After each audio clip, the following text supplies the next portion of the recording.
오늘 본문은 오병이어 직후에 일어난 사건을 다루고 있습니다.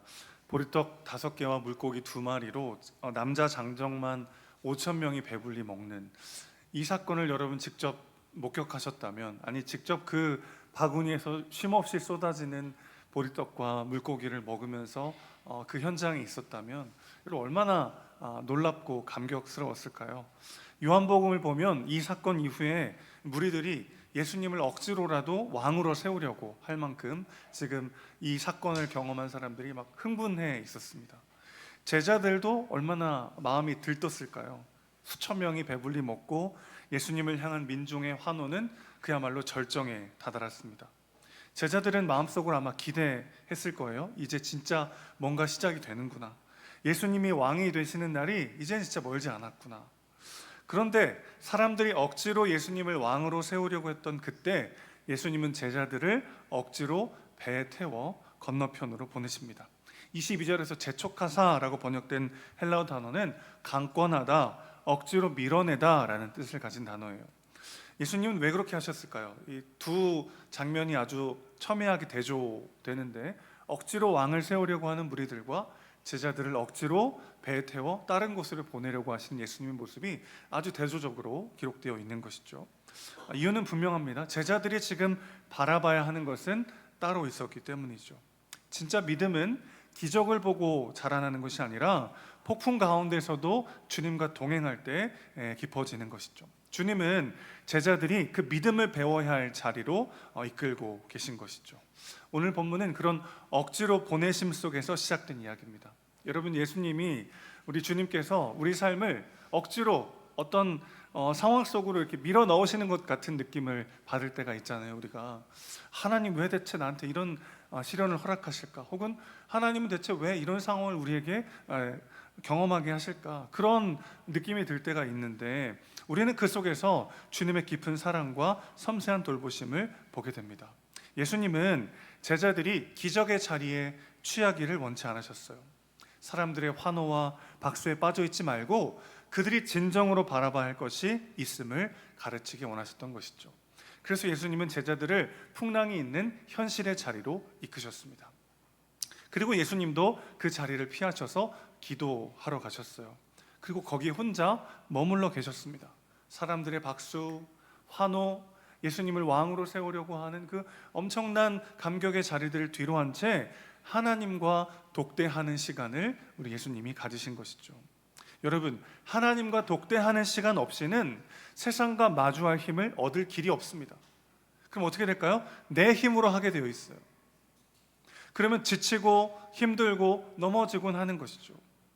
하나님과의 독대의 시간 없이 세상을 마주할 힘은 없기 때문에 그럴 때는 내 힘으로 하다가 지쳐 쓰러지고 넘어지곤 한다는 것입니다. 미움과 원망이라고 하는 건 일종의 자기 방어적 감정일 수 있죠. 지쳤다는 것은, 힘들다는 것은, 내 안에 힘이 없다는 것은 오히려 하나님으로부터 오는 공급이 끊어졌다는 것을 의미할 수도 있습니다. 그러니까 오늘 내가 요즘 왜 이렇게 지치고 힘들까? 요즘 왜 이렇게 막 내 마음이 흔들릴까? 돌아봐야 되는 건 무엇입니까? 내가 하나님과의 독대의 시간을 통해, 기도의 시간을 통해 하나님으로부터 공급되는 세임과 은혜를 누리고 있는가를 돌아봐야 하는 시간이라는 것이죠. 여러분, 차에 기름이 떨어졌다고 해서 차를 버리는 사람이 어디 있겠습니까? 차에 불이 들어옵니다. 그러면 우린 이제 헤어져야 될 것 같다. 그래서 이제 차에다 도로에다 차를 놓고 차에서 내리는 사람은 아무도 없어요. 어디 주유소가 어디 있나를 빨리 찾죠. 근데 우리 인생은 힘이 들고 지치고 쓰러질 때 지금 내가 하나님께 달려가 그분으로부터 공급되는 은혜와 사랑이 필요하구나 깨닫고 빨리 달려가야 되는데 차를 버릴 때가 있습니다. 여러분, 기도 없이도 삶이 잘 굴러갈 때가 있어요. 하나님은 우리에게 재능을 주시고 능력을 주셨어요.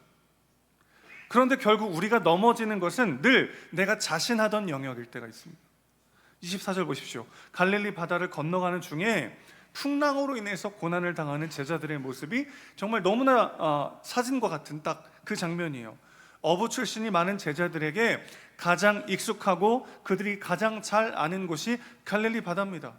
가장 익숙하고 잘 하던 일 때문에 어려움을 당하게 되어 있어요. 우리는 가장 가깝고 힘이 되던 관계들 때문에 상처와 갈등을 경험하는 것 아니겠습니까? 그때 필요한 건 뭐예요? 하나님과의 독대의 시간이 필요하다는 사인인 것이죠. 오늘 제자들에게 가장 필요했던 건 바로 그 시간입니다. 예수님에게도 가장 필요했던 시간은 바로 그 시간이었던 것이죠. 사랑하는 여러분, 하나님과의 독대의 시간, 빨간불이 들어올 때마다 주유소로 달려가는 그 마음으로 하나님과의 독대의 시간을 포기하지 않으시기를 주님의 이름으로 축원합니다. 자, 오늘 제자들은 풍랑 가운데 있지만 여전히 주님과 함께하고 있다는 것을 우리는 보게 됩니다. 예수님이 이제 제자들을 억지로 배에 태워서 보내신 다음에 홀로 산에서 기도하시는데, 이제 본문은 저녁이 되어서 제자들이 풍랑과 싸우고 있었고 예수님이 산에 혼자 계셨다고 말하고 있어요. 이 장면은 참 묘합니다. 육체적으로는 예수님과 제자들이 떨어져 있는 것처럼 보이지만 예수님은 제자들이 처한 상황을 다 아시고 그들을 위하여 중보하고 계셨습니다. 히브리서 7장 25절에 이런 말씀이 있어요. 그는 항상 살아계셔서 그들을 위하여 간구하심이라. 여러분, 하나님이 항상 살아계셔서 오늘 우리를 위하여 간구하고 계신 줄로 믿습니다. 예수님은 지금도 우리를 위해 기도하시는 중보자이십니다. 우리가 이해할 수 없는 상황에 놓여 있을 때에도 보이지 않는 곳에서 우리의 이름을 부르며 기도하시는 분이 우리 주님이시라는 거죠. 우리 그런 생각할 때가 있잖아요. 주님 대체 어디 계십니까? 왜 아무 말씀도 없으십니까? 그러나 믿음의 눈으로 보면 그 침묵은 부재가 아니라 하나님의 또 다른 기도의 시간임을 기억하시기를 주님의 이름으로 축원합니다. 눈에 보이는 것이 전부가 아니죠. 세계 최초로 시각장애인으로서 대학 총장이 되신 분이 있습니다. 바로 총신대학교 제7대 총장인 이재서 총장님이신데요. 이분은 15세 때 어린 시절에 앓았던 열병 후유증으로 시력이 점점 안 좋아지고 한 1년 정도 지난 후에 완전히 시력을 잃게 되었어요. 깊은 절망에 빠졌습니다. 슬픔과 원망에 빠져서 삶의 의미를 잃었는데 어느 날 한 목사님의 설교를 통해 인생의 전환점을 맞게 돼요. 그 목사님이 이렇게 말씀하셨다는 거예요. 인간에게는 4가지 눈이 있습니다. 사물을 보는 육신의 눈이 있고, 마음으로 보는 마음의 눈이 있고, 지적으로 터득해서 볼 수 있는 식견이 있고, 영적인 것을 보는 영안이 있습니다. 여러분은 육신의 눈 하나만을 잃은 것입니다. 나머지 3가지 눈으로 얼마든지 밝고 건강하게 볼 수 있습니다. 이 말씀을 통해서 그가 깨닫게 돼요. 시력을 잃었지만 하나님 보시기에 아름답게 사는 것은 얼마든지 가능하구나. 나는 그분을 볼 수 없지만 그분은 나를 보시는구나. 그리고 그 은혜 안에 내가 하나님이 기뻐하시는 삶을 언제든지 얼마든지 살 수 있구나. 이후에 그는 미랄 선교단을 설립하고 장애인 사역에 헌신하면서 수많은 사람들에게 희망의 메시지를 전했습니다. 하나님이 우리의 삶 가운데 임재하셔서 어떤 일을 하고 계신지, 오늘 나를 위해 어떤 기도를 하시는지 우리가 다 볼 수 없고 들을 수 없지만, 그러나 성경은 우리에게 분명히 말합니다. 지금도 우리의 이름을 부르며 주님이 우리를 위해 기도하고 계십니다. 육체적으로 떨어져 있고 육신의 눈에 보이지 않는다 할지라도 말씀이 우리에게 가르쳐 주시는 대로 우리 믿음의 눈으로 주님을 보는 우리가 되길 소망합니다. 그분은 주무시지도 졸지도 않으시고 우리를 보고 계시고 우리를 위해 기도하고 계십니다. 저 여러분을 위해 늘 기도합니다. 그러나 24시간 하지는 못해요. 죄송합니다만. 그런데 우리 주님은 주무시지도 졸지도 않으시고 늘 깨어 우리를 위해 기도하시는 분이십니다. 우리가 주님을 보지 못하는 순간에도 주님이 우리를 바라보고 계십니다. 그러니 내가 어떤 상황에 처해 있느냐보다 그분이 나를 바라보고 계시다는 것이 더 중요한 것이죠. 믿음의 크기가 아니라 시선의 방향이 중요하다는 것입니다. 바람이 거세게 불고 제자들은 밤새 고난을 겪고 있었어요. 그때 예수님이 물 위를 걸어오십니다. 너무 놀란 제자들이 막 유령이라고 소리치고 두려움에 휩싸입니다. 다 큰 남자들이 뭐가 그렇게 무서워가지고 소리를 질렀을까요? 유대 개념에서 바다는 악의 상징이에요. 악한 영들이 거하는 곳이죠. 거기에 이제 밤에 풍랑이 몰아치는데 저기서 막 멀건한 물건이 막 이렇게 오니까 당연히 악한 영이 지금 오고 있다고 해석하기가 충분한 거죠. 그때 예수님이 뭐라고 말씀하십니까? 안심하라, 나니 두려워하지 말라. 여기서 중요한 말은 나니라고 번역된 단어인데, 에고 에이미, 나는 나다, 나는 스스로 있는 자다라는 뜻의 표현이죠. 출애굽기 3장에서 하나님이 모세에게 말씀하셨던 바로 그 이름, 나는 여호와 스스로 있는 자다라고 자신을 계시하셨던 바로 그 이름이요. 예수님은 지금 풍랑 가운데서 자신이 단순한 기적을 일으키시는 분이 아니라 하나님 자신이심을 선언하고 계십니다. 이 선언은 믿음의 본질을 보여줍니다. 우리가 안심할 수 있는 이유, 우리가 두려워하지 않을 수 있는 유일한 이유는 단 한 가지예요. 하나님이 하나님 되시기 때문이죠. 베드로는 예수님의 말씀에 반응하여 물 위를 걷기 시작합니다. 안심하라, 나니 두려워하지 말라. 우리가 안심하고 두려워하지 않을 수 있는 유일한 이유는 상황이 잘 해결되고 문제가 풀려서가 아니라는 거예요. 우리와 함께 하시는 분이 전능하신 하나님이시기 때문에 그 하나님의 하나님 되심을 다시 한번 경험하고 그것을 알아갈 때 두려움은 떠나가고 그 풍랑 가운데서 우리에게 손 내미시는 주님과 함께 나아갈 수 있게 되는 것이죠. 오늘 우리에게 주님도 똑같이 말씀하시는 거죠. 내가 너의 하나님이다. 두려워하지 마라. 놀라지 마라. 내가 너와 함께 할 것이다. 이 예수님의 말씀에 베드로가 반응하여 말씀으로 믿음으로 물 위를 걷기 시작합니다. 밤새 잡은 것이 없었지만 말씀에 의지하여 그물을 내렸던 베드로는 오라고 하시는 예수님의 말씀에 몸을 던지게 되죠. 그래서 정말 기적같이 물 위를 걸어 예수님께 지금 나아가고 있었습니다. 그런데 그러다가 곧 바람을 보고 그가 무서워 빠져가기 시작했어요. 처음에는 예수님을 바라보면서 걸었지만 이내 바람을 보면서 두려움에 빠지기 시작한 거죠. 여러분, 이게 우리의 믿음의 모습 아니겠어요? 예수님을 한번 믿고 그분 한번 경험하고 나면 좌로나 우로나 치우치지 않고 한결같이 주님을 신실하게 사랑하고 따라가는 사람이 있을까요? 그러기가 사실상 불가능하죠.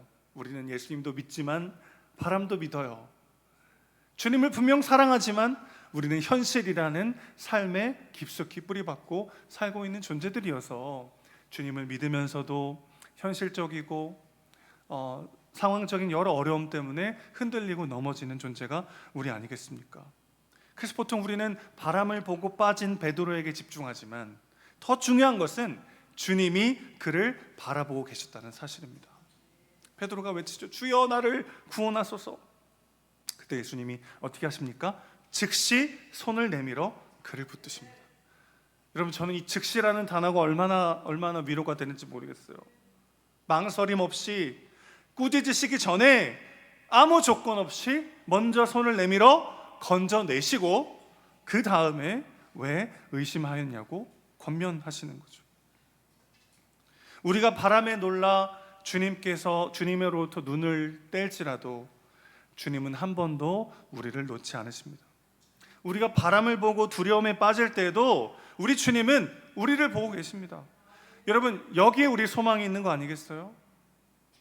어떨 때는 차라리 그런 마음이 들어요. 차라리 배에서 내리지 말걸.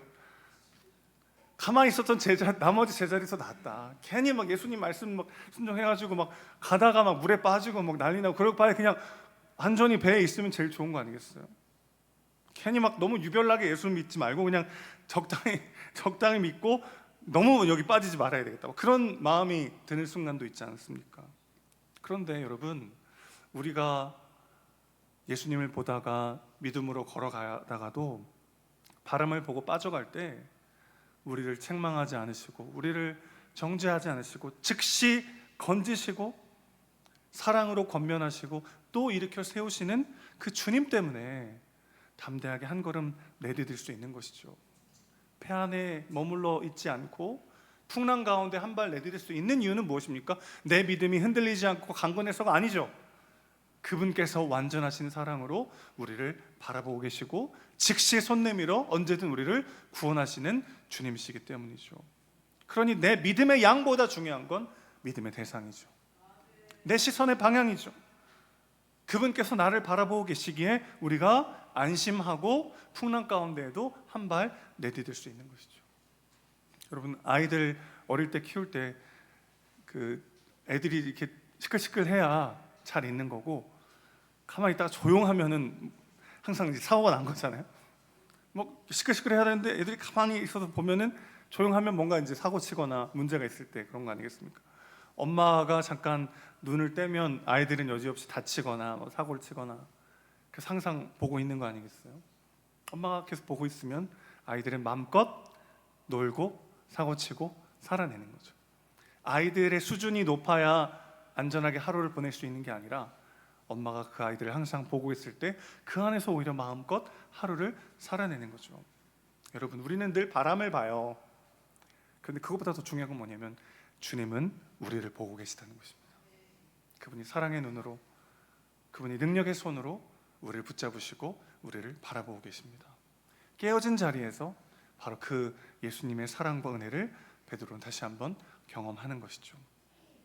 예수님이 배에 오르시자 바람이 그칩니다. 그리고 제자들은 엎드려 고백합니다. 진실로 하나님의 아들이로소이다.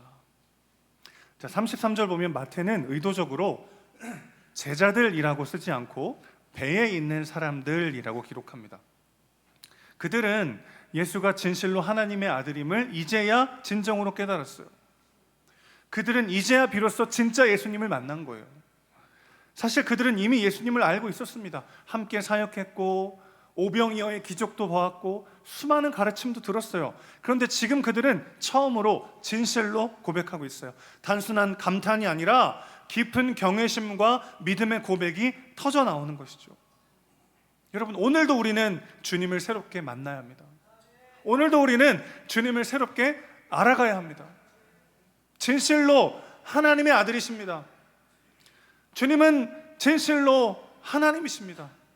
오늘 나의 이 문제, 이 풍랑과 같은 이 어려움 가운데 찾아오셔서 나를 건지시고 구원하실 분은 주님뿐이십니다. 다시 한번 그 주님을 만나는 이 아침 되시기를 주님의 이름으로 축복합니다. 제자들의 경험, 그들의 기대, 그들의 상식이 모두 무너진 자리에서 주님의 하나님 되심을 그들은 다시 한번 경험하고 있습니다. 신앙의 여정에는 반드시 이 깨어짐의 시간이 필요합니다. 내 방법이 깨어지고 내 경험이 더 이상 작동하지 않는 순간, 바로 그때 우리는 하나님을 새롭게 보게 되는 것이죠. 생각지도 못했던 어려움과 도저히 내 힘으로 어찌할 수 없는 상황에 맞닥뜨리고 나서야, 그 깨어짐 속에서야 우리는 주님의 은혜 아니면 내가 살 수 없구나, 주님이 정말 내 인생의 주인이시구나, 내가 주님을 의지하지 않으면 살 수 없구나, 그 생명과 은혜의 자리로 나아가게 되는 것이죠. 그래서 깨어짐은 아픔이지만 동시에 새로운 영광을 보는 자리이기도 한 것이죠. 그 자리에서 우리는 하나님을 아는 지식에서 하나님을 경배하는 믿음으로 옮겨가게 되더라는 것입니다. 그때부터 신앙은 무거운 짐이 아니라 풍성한 자유가 됩니다. 내 기준이 아니라 하나님의 주권 앞에 설 때 우리는 참된 평안을 누리게 되는 것이죠. 내가 바람을 볼 때도 주님은 나를 보고 계십니다. 사랑하는 여러분, 우리는 늘 바람을 보잖아요. 현실의 압박, 마음의 두려움, 예기치 못한 상황들, 그때마다 흔들리고 그 문제에 빠져 절망하는 우리를 주님은 그 바람을 뚫고 걸어오시고 우리를 책망하시기 전에 구하시고 우리가 부르기 전에 손을 내미시며 우리와 함께 하시는 주님이신 줄로 믿습니다. 그래서 오늘 우리가 이렇게 고백하기를 원합니다. 주님, 제가 바람을 보고 무너졌지만 주님은 한순간도 저를 놓지 않으셨습니다. 깨어짐은 끝이 아닙니다. 그 자리에 임하시는 주님의 은혜를 우리는 더 깊이 배워가고 그분을 경험하며 우리의 믿음이 더 견고해지는 축복의 자리인 줄로 믿습니다. 안심하라, 나니 두려워하지 말라. 안심하라, 내가 너의 하나님이다. 두려워하지 마라. 안심하라, 그 문제에도 내가 너를 구원할 것이다. 두려워하지 말라. 오늘 그 음성이 우리를 붙드시는 그 주님의 말씀에 담대히 배 밖으로, 풍랑 앞으로 담대히 걸어가는 저 여러분 되시기를 주님의 이름으로 축원합니다.